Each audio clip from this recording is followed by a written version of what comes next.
কওঁতাজনে সুন্দৰ কথা কৈ গৈছে, এই পৃথিৱীত এনে কোনো ব্যক্তি নাই যাৰ সমস্যা নাই, আৰু এই পৃথিৱীত এনে কোনো সমস্যা নাই যাৰ সমাধান নাই। আৰু এটা সুন্দৰ ষ্টৰীৰ সৈতে মই প্লাজুতি খাওঁ। আজিৰ ষ্টৰী এজন খৰিকটীয়া, এজন দৰিদ্ৰ দুখীয়া খৰিকটীয়া। আৰু সেই খৰিকটীয়া এজনে প্ৰত্যেক দিনাখনে হাবিলৈ যায়, হাবিত যায় খৰি কাটে, খৰি কাটি যিখিনি খৰি পায় সেইখিনি আনি গাঁৱত বিক্ৰী কৰে, বিক্ৰী কৰাৰ পিছত সেই পইচাৰে তেওঁ জীৱনটো চলাই নিয়ে, নিজৰ জীৱনটোক চলাই নিয়ে আছে। কিন্তু এদিন খৰিকটীয়াৰ এনেকুৱা এটা ঘটনা ঘটিল, তেওঁ আচৰিত হৈ গ'ল। এনেকুৱা এটা দুৰ্ঘটনা ঘটিলে তেওঁ সেই ঘটনা দেখা পাই অচম্বিত হৈ গ'ল।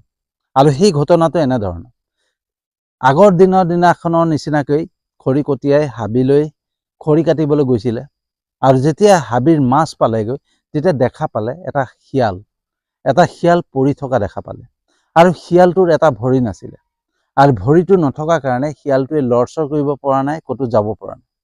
তেতিয়া খৰিকটীয়াই চিন্তা কৰিলে যে এই শিয়ালটো এনেকে যে পৰি আছে, সি কেনেকে সুস্থ হৈ পৰি আছে, সিটো সুস্থ হৈ আছে, আৰু সি কেনেকে খাদ্য যোগাৰ ধৰিছে, সি ক'ৰ পৰা খাইছে, কেনেকে খাইছে, আৰু নাখালেতো সিটো দুৰ্বল হৈ যাব, সি মৰি থাকিব।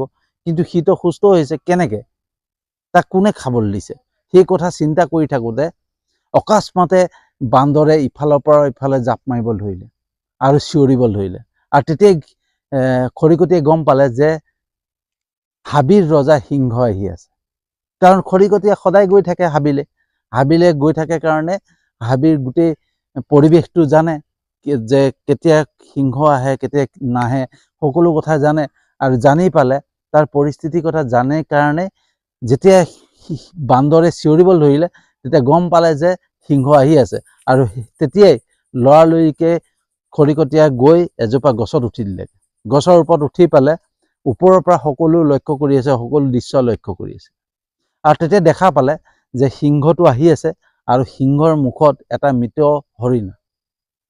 আৰু তেতিয়া খৰিকটীয়াই ভাবিলে যে আজি হৰিণাটোক বধিলে, হৰিণাটোক চিকাৰ কৰিলে, আৰু এই হৰিণাটোক খোৱাৰ পিছত এই শিয়ালটোকো খাই পেলাব। কিন্তু আচৰিত, মানে খৰিকটীয়া আচৰিত হৈ গ'ল, এটা বস্তু দেখা পায় অচম্বিত হৈ গ'ল, যে সিংহটোৱে যোনটো মৃত হৰিণা মুখত লৈ আহিছিলে, সেই মৃত হৰিণাৰ আধা মাংস শিয়ালটোৰ মুখৰ আগত দি দিলে, আৰু শিয়ালটোৱে সেই মাংসখিনি খাবলৈ ধৰিলে।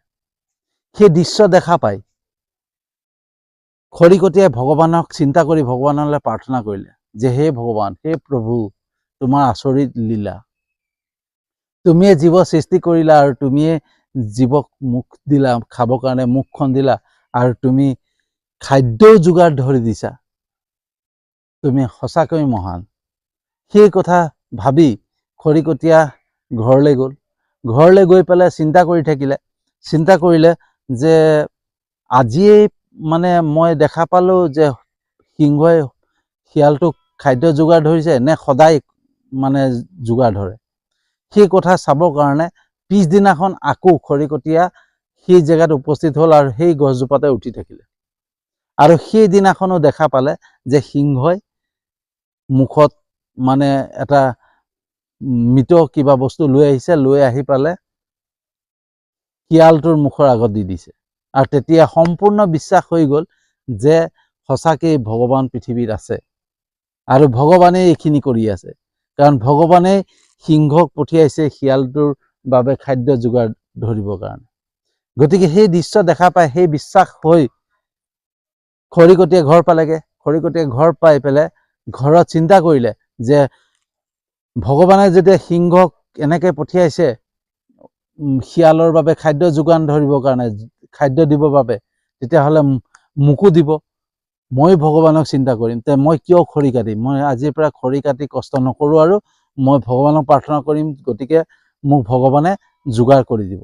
আৰু তেনেকেই তেওঁ সেইদিনাখনৰ পৰাই খৰি কাটিবলৈ নোযোৱা হ'ল, আৰু ভগৱানক চিন্তা কৰি কৰি ঘৰত বহি থাকিল। এদিন দুদিন তিনিদিনকে তেওঁ ঘৰতে থাকিলে, কিন্তু কোনো তেওঁক খাবলৈ দিয়া নাছিলে, কোনো খাবলৈ দিবলৈ অহা নাছিলে। আৰু তেওঁ ভগৱানক সদায় কিন্তু চিন্তা কৰি আছিলে, কাৰণ বিশ্বাসটো যে আছিলে, তেওঁ সকলো দেখা পাই আহিছিলে যে সিংহই শিয়ালক খাবলৈ দিছে, গতিকে তেওঁ বিশ্বাস হৈ গৈছে যে তেওঁকো কোনোবাই খাবলৈ দিব আৰু ভগৱানে তেওঁৰ বাবেও কাকবা পঠিয়াব। সেই বিশ্বাস কৰি কৰি কৰি এনেকে 10 দিন গ'ল। 15 দিন যেতিয়া হৈ গ'ল, তেতিয়া খৰিকটীয়া একেবাৰে দুৰ্বল হৈ পৰিলে। কাৰণ 15 দিন নোখোৱাকৈ থাকিলে মানুহজনৰ অৱস্থা কি হ'ব?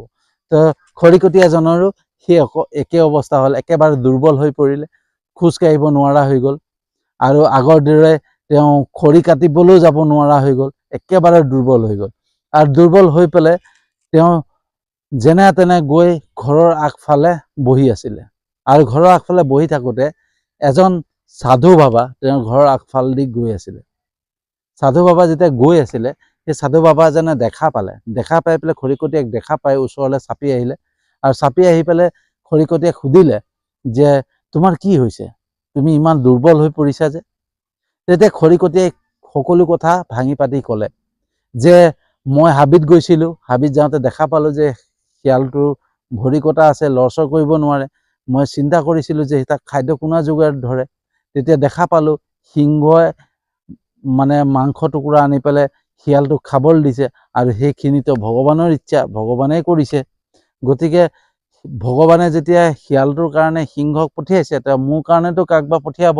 সেই কথা চিন্তা কৰি কৰি ভগৱানক প্ৰাৰ্থনা কৰি কৰি বহি আছোঁ, কিন্তু আজিলৈকে কোনো মোৰ ওচৰলৈ নাহিলে। তেতিয়া বাবাজনে খৰিকটীয়াক ক'লে, সেই বাবাজনে যি কথা ক'লে লক্ষ্য কৰিব।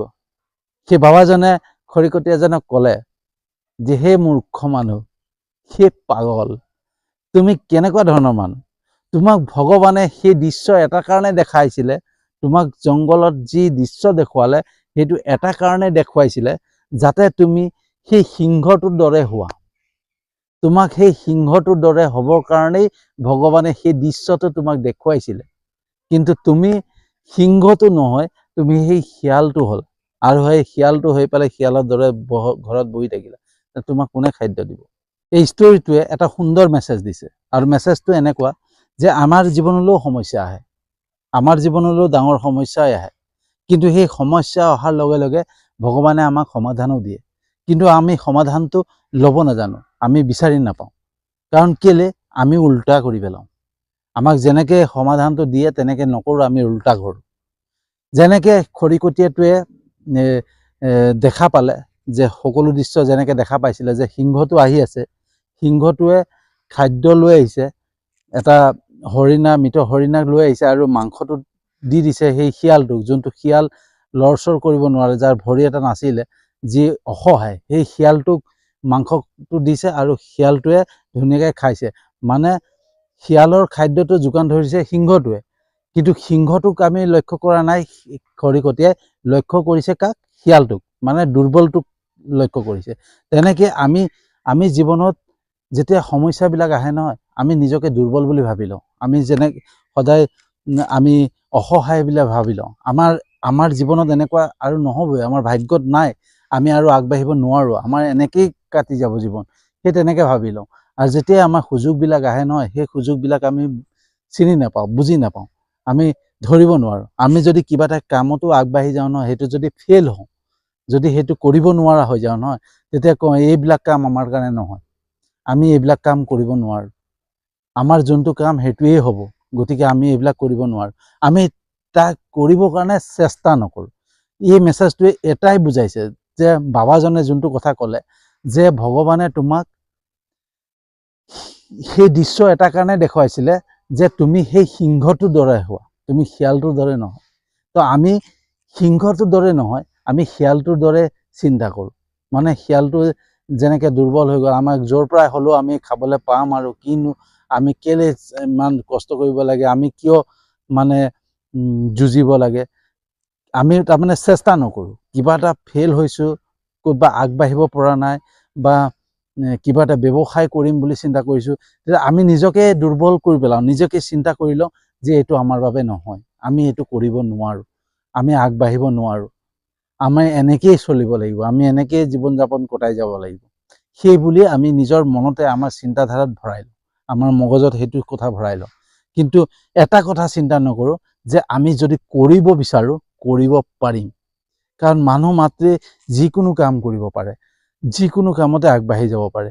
আজি যিমানখিনি সফল ব্যক্তি আছে তেওঁলোক সেই তলৰ পৰাই গৈছে, কোনো মানে পৈতৃক সম্পত্তি লৈ পেলাই ধনী হোৱা নাই বা পৈতৃক সম্পত্তি লৈ পেলাই আগবঢ়া নাই, তেওঁ জিৰ'ৰ পৰাই হিৰ' হৈছে। গতিকে তেওঁলোক যেতিয়া হৈছে আমি কিয় নোৱাৰিম? এটা প্ৰচেষ্টা কৰি কৰি যাব লাগিব। ফেইল হয়, মানুহৰ জীৱনত ফেইল হয়, ফেইল হ'লে বুলিয়ে যে আমি দুৰ্বল হৈ যাব লাগে, আমি উইক হৈ যাব লাগে, এই শিয়ালটোৰ দৰে হ'ব লাগে যে কোনোবাই দিব আমি খাম বুলি ভগৱানক চিন্তা কৰি থাকিব লাগিব, সেই তেনেকুৱা কথা নহয়। আমি সেই সিংহটোৰ দৰে হ'ব লাগিব, আমি সিংহটোৰ দৰে চিন্তা কৰিব লাগিব যে আমি চেষ্টা কৰিম, আগুৱাই যাম, শক্তি পাৱাৰ গোটাম, আমি এবাৰ ফেইল হৈছোঁ, দুবাৰ ফেইল হৈছোঁ, কৰি যাম, কৰি গৈয়ে থাকিম, যেতিয়ালৈকে ছাকচেছ নহওঁ কৰিয়ে যাম। সেই বস্তু যদি মনত ভাবি লওঁ, সিংহটোৰ দৰে যদি হৈ যাওঁ, তেতিয়াহ'লে আমি নিজেও সফল হ'ম আৰু পিছত সিংহটোৰ দৰে আনক সহায়ো কৰিব পাৰিম। তো ভিডিঅ'টো কেনেকুৱা লাগিলে জনাব। যদি সঁচাকৈ ভাল লাগিছে শ্বেয়াৰ কৰিব, আৰু যিমান পাৰে শ্বেয়াৰ কৰিব, লগতে লাইক কৰিব, আৰু সঁচাকৈ যদি ভাল লাগিছে মোৰ ইউটিউব চেনেলটোত ছাবস্ক্ৰাইব কৰি দিব, আৰু এটা মোৰ ফেচবুক পেজ আছে PK Be Different, তাতো আপোনালোকে ফ'ল' কৰি ল'ব। এনেধৰণৰ ভিডিঅ'ছ সদায় পাই থাকিব। তো আজি ইমানটা সামৰণি মাৰিছোঁ, আৰু এটা সুন্দৰ ষ্টৰীৰ বাবে অপেক্ষা।